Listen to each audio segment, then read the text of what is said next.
За Путина бывает иногда обидно. Он-то в своих планах, целях и задачах довольно откровенен, даже внятен. При этом почему-то ему многие не верят. Его публичные высказывания довольно сложно поддаются какой-то двусмысленной интерпретации. Он не изъясняется китайскими притчами, сурами из Корана или стихами из Евангелия. Если вычесть из выступлений Путина идиотские шутки, с трудом пригодные даже для 5 класса средней школы, то говорит он всегда очень простым русским языком. И редко дает поводы думать, что говорит не то, что имеет в виду. Может, когда-то раньше это было и не так, до 2014 года. Но сегодня-то уж точно, чтобы понять, чего Путин хочет или планирует, что для него важно, а что нет, надо просто его послушать. Там в абсолютном большинстве случаев будет прямой ответ. Ну, например, зачем гадать, как Путин относится к сотням тысяч трупов россиян, оставленных на украинском фронте? Путин что, спектакли устраивает, голову морочит, сопли на кулак наматывает, крокодильи слезы льет? Нет, он прямо говорит, лучше от пули, чем от водки. Он не испытывает ни малейшего переживания относительно смерти тех, кого считает маргинальной алкоголизированной биомассой. То же самое касается перспектив окончания войны и образа возможного мира. Путин никогда не говорит ни о каких конкретных территориях или границах, ни о каких формулах перемирия. Всякий раз, когда на эту тему заходит речь, Путин крайне последовательно говорит одно и то же. СВО продолжится, пока не будут достигнуты ее цели и ликвидированы первопричины войны. Цель СВО, если что, кто забыл вдруг, это захват Киева и оккупация Украины, либо установление в ней лояльного себе режима. У нас есть ровно 0 слов Путина, ровно 0 заслуживающих доверия утечек от западных лидеров, которые общались с ним лично, ровно 0 заявлений российских официальных лиц или нероссийских, которые хотя бы намекали бы, что Путин за минувшие 3,5 года скорректировал хоть как-то свои планы. Но нельзя придумать более внятный символический жест, чем в мае 25 года снова отправить в Стамбул группу во главе с Мединским. С точки зрения Путина, с тех пор, как его войска стояли в пригороде Киева, не изменилось ничего. При том, что мы живем вот в настолько простом и понятном мире, где все подробно проговаривается русским языком, помимо Путина настоящего существует Путин виртуальный, который делает и говорит совершенно другие вещи. Сегодня пришло время поговорить о людях, которых в интернете принято называть базированные. В основном это выходцы из среды антивоенных активистов и журналистов, которые выдумали себе совершенно другого Путина, говорившего то, что настоящий никогда не говорил. Мотивы и планы виртуального Путина никак не подтверждаются словами Путина настоящего. Поговорить о них важно, потому что идеи эти начали захватывать все большее количество антивоенно настроенных россиян. Хочется обсудить, что это за идеи такие, какие в них проблемы и почему они все же для многих привлекательны. Только перед тем, как начнем, напомню. Если у вас тормозит YouTube или не проходят звонки в WhatsApp или Telegram, в описании мы собрали способы, как обойти российские блокировки. Регулярно нашу подборку мы актуализируем. Недавно вот посмотрели, какие VPN и как сейчас работают в России. Спонсирует все это дело MaxSwap. Они выпускают виртуальные карты, с которых вы можете платить криптой, как обычными деньгами. Ссылка на MaxSwap в описании. Теперь к ролику.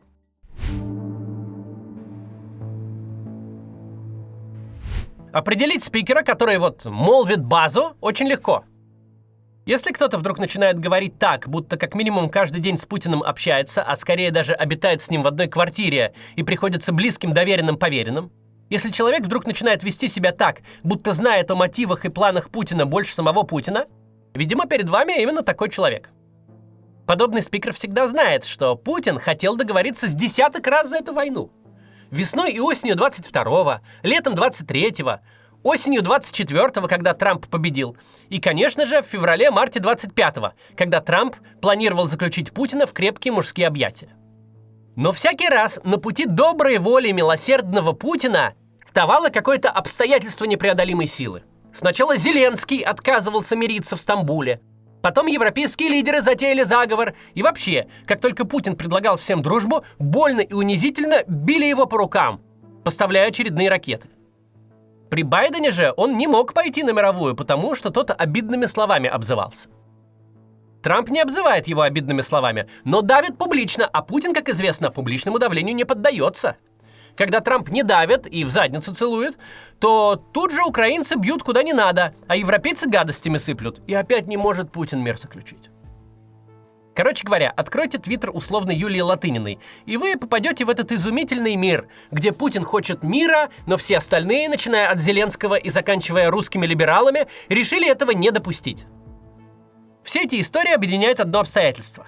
Планы эти Путина по завершению войны, мирные проекты и инициативы, сорванные кем-то, все это не имеет ни малейшего касательства к тому, что Путин говорил публично и на самом деле. Не имеет ни малейшего сходства с тем, как его цитировали заслуживающие доверия источники. Виртуальный Путин очень хотел мира, реальный же в то же время русским по белому заявлял, что прекращать войну совершенно не собирается.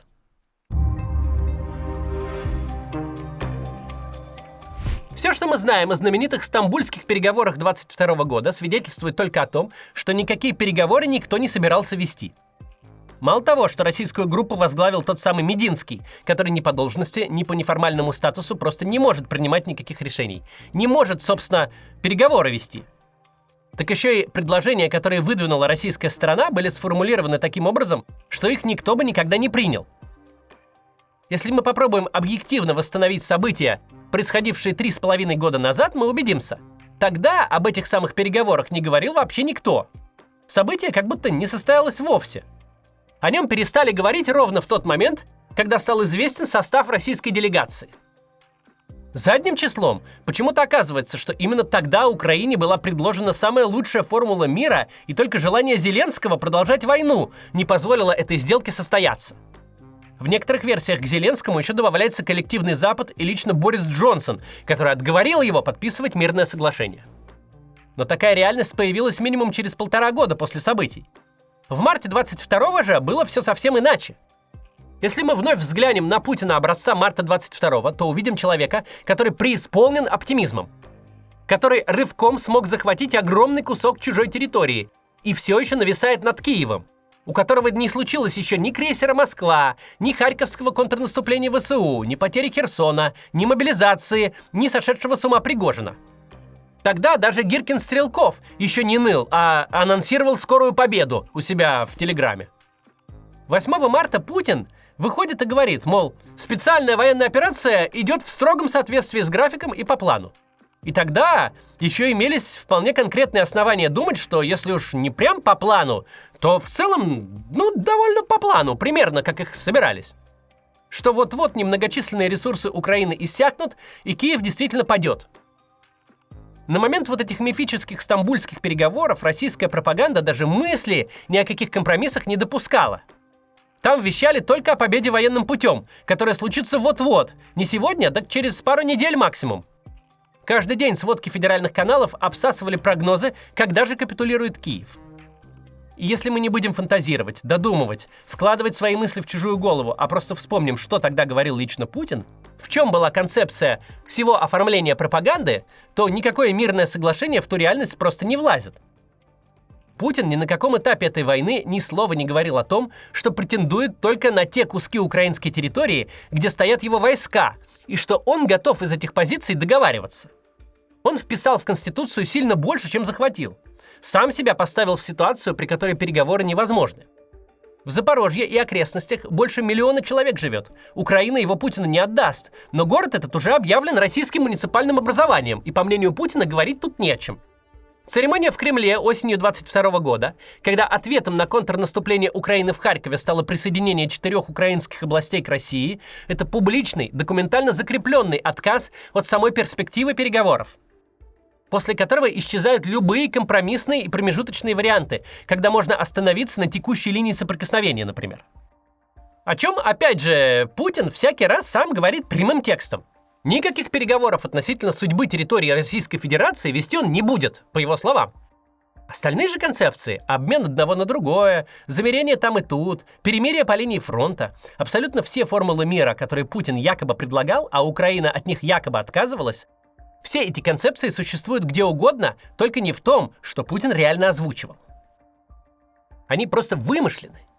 Именно тут вскрывается самая большая неувязка между реальностью и тем, что пишут и говорят те самые базированные спикеры.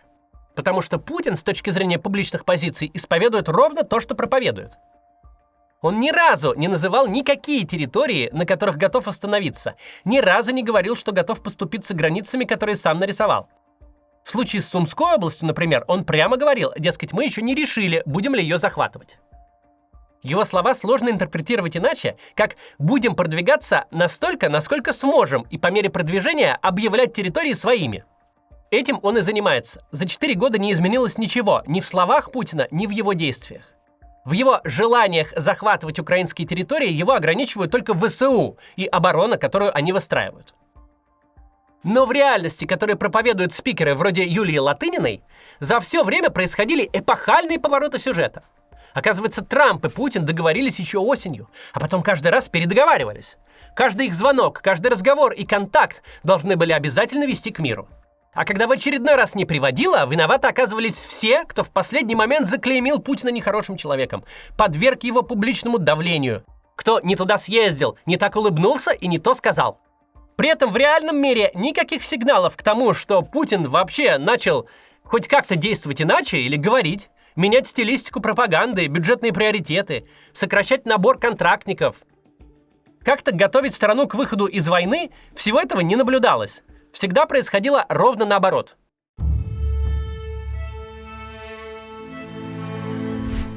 Путин даже не пытается перекладывать ответственность, не стремится обвинить украинскую сторону, например, в негибкости. Устами министра иностранных дел он прямо заявляет: «Не буду разговаривать с Зеленским, потому что тот нелегитимен». Парадокс в том, что Путин откровенный и искренний злодей. Он не пытается делать вид, что происходящее ему хоть как-то, хоть где-то жмет. Что это трагедия. Нет, это движуха, единственная проблема в которой, что ее раньше не начали, что раньше скучно и грустно жили, а теперь вот хорошо ему. Все оправдания для Путина придумывают люди, не имеющие никакого отношения ни к нему, ни к официальной даже российской пропаганде, которая тоже невероятно оптимистична и бодра. Это похоже на какую-то галлюцинаторную заочную дискуссию. Михаил Светов говорит: Путину не нравится применять насилие, а Путин при этом говорит: «Мне все нравится, никогда еще не чувствовал себя бодрее». Латынина пишет: «Трамп с Путиным договорились о том и о сём». Путин при этом: «Ни о чем я ни с кем не собираюсь договариваться, я цели СВО планирую выполнить». Этот очень немолодой человек специально до 2 ночи не спал, чтобы выйти к журналистам и сказать самым русским на свете языком: «Идите все в жопу со своими теориями. Я, мол, воевал и буду воевать. Отвалите от Зеленского, в этой сказке Змей Горыныч я». Путину нравится быть вершителем судеб, а базовички пытаются представить его заложником обстоятельств. Откуда берется такая потребность оправдывать зло, которое в оправданиях не нуждается и ни у кого их не просит? Зло, которому нравится быть злом, и которое в таком статусе явно нашло на старости лет смысл жизни. Если кратко, то мне кажется, что и самим спикерам, и их аудиториям просто становится скучно от одного и того же. Спикеры эти ощущают себя мыслителями, создателями смыслов. А какие ж тут новые смыслы, если ты с самого начала войны только и толдычишь, что войну развязал Путин и заканчивать ее не собирается? В первые год-полтора находились еще возможности оставаться в рамках реальности и говорить при этом что-то интересное. Но время шло, и аудитория требовала каких-то других ответов. Ответ «войну устроил Путин, потому что захотел» перестал многих устраивать. Ведь это скучно, и, что главное, с этим ничего нельзя сделать. И тут людей понесло. Кто в лес, кто по дрова. Кто про Путина в холодильнике стал рассказывать, кто про вечно наступающее и уже берущее Москву и даже Питер ВСУ, а кто вот про милосердного, желающего мира Путина, с которым просто все не так общаются, не ценят его и потому не могут с ним договориться, а он-то хочет. Надо сказать, спикеры, озвучивающие подобное, имеют популярность и прирост подписчиков. Был период, когда наш канал никак не мог конкурировать с теми, кто про крах российской экономики, смерть Путина и глубокие прорывы ВСУ рассказывал. Потому что реальность такая мрачная, что в ней надоедает жить не только спикерам, но и аудитории. И переключение аналитических каналов в фикшн-режим, который очень нравится многим зрителям, проходил массово и довольно успешно. Потребитель у каналов, рисующих фиктивную картину об успехах ВСУ и провалах России, это люди, которые просто хотят слушать соответствующую их картине мира и ожиданиям сказку. Потребитель же контента про милосердного и миролюбивого Путина хочет какого-то понятного выхода из ситуации, какой-то четкой рекомендации по приложению собственных усилий к тому, чтобы весь этот ужас закончился. И если с Путиным никакой возможности сделать хоть что-то у зрителей нет, то вот с европейскими политиками, с украинским руководством, с российскими либералами есть. До них как минимум можно попробовать достучаться, что-то им написать, а иногда даже ответ получить. По мере захода переговоров в тупик появляется все больше желающих убрать из уравнения главного негативного актора, не поддающегося никакому влиянию, и начать обвинять всех остальных. Вы, мол, делайте, что хотите, но договоритесь. Вы обязаны остановить войну, а как, мы не знаем. Вы ж тут начальники. Вот и разбирайтесь. Надо просто прекратить стрелять и все. А что делать с тем, что другая сторона прекращать стрелять и не думает, это вы решаете сами. Такой ход мыслей нашел своих спикеров и своих лидеров, которые молвят базу о нехорошем Зеленском, Шольце, Мерце, Байдене, Навальном, хотят поговорить о проблемах мобилизации в Украине и о мигрантах в странах Западной Европы, о чем угодно вообще, но только не о Путине и не о том, что он ведет бессмысленную и кровавую войну. Тут надо пару слов сказать, если не в оправдание, то в объяснение позиции людей, которые не просто продолжают жить в заложниках несбыточного, но даже и сами конструируют реальность, где несбыточное это становится настоящим. Необходимость молчать из-за репрессий, оставаясь в России, а уж тем более иммиграция для людей политически активных – штука очень тяжелая.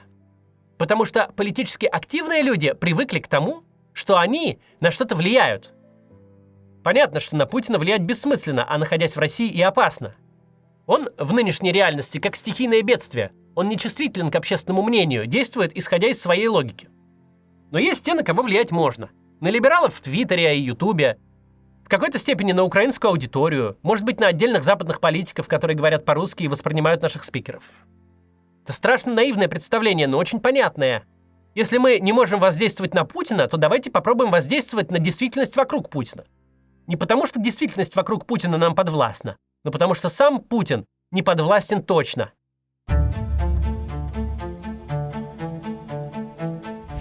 А теперь пора нам самим выступить базированно и сказать, как оно будет дальше, основываясь не на том, что мы сами себе напридумывали, а на том, что Путин говорит и делает.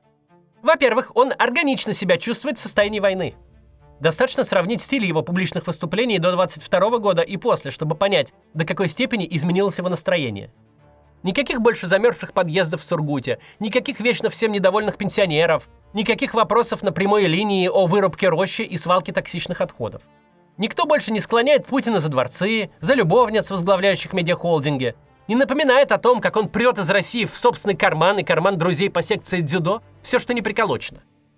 Никому даже в голову не придет сейчас какие-то вопросы задавать о репрессиях, об отъеме собственности миллиардами, о застрелившемся на парковке федеральном министре. 4-й год подряд главный всемирный вопрос, в какое бы место поцеловать Путина, чтобы тот переваривал людей не так активно.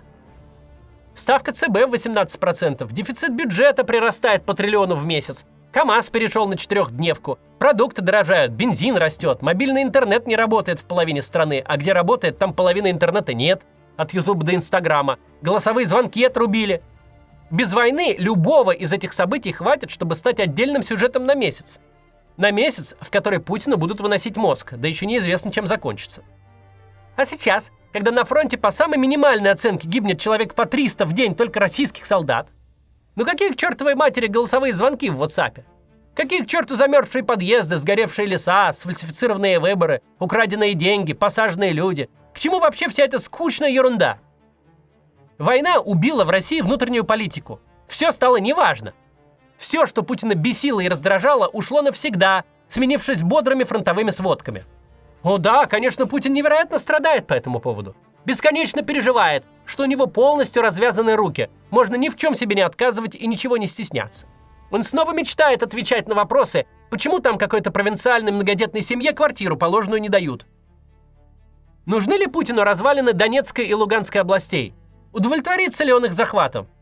Ну, конечно же, Российской Федерации не хватает Псковской области или Республики Тыва. У нас же, в принципе, огромный дефицит дотационных регионов, требующих макроэкономических вложений. Обязательно нужно еще 2, и на этом все. Именно за этим, конечно, Путин все и затеял. Правда заключается в том, что Путин искренне верит и много раз подчеркивал. У него больше ресурсов, чем коллективно у его врагов. Он искренне верит, что время работает на него сейчас точно так же, как работало все эти 25 лет.